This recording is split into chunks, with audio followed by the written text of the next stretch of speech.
مرحبا، بدي أحكي لكم كيف بنعمل القهوة. أول إشي بنجيب ال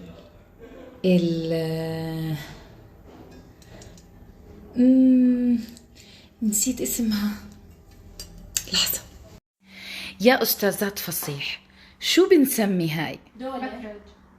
لحظة. أستاذة تسنيم. بكرج. أستاذة إيناس. دولة. أستاذة بشرى، شو بنسمي هاي؟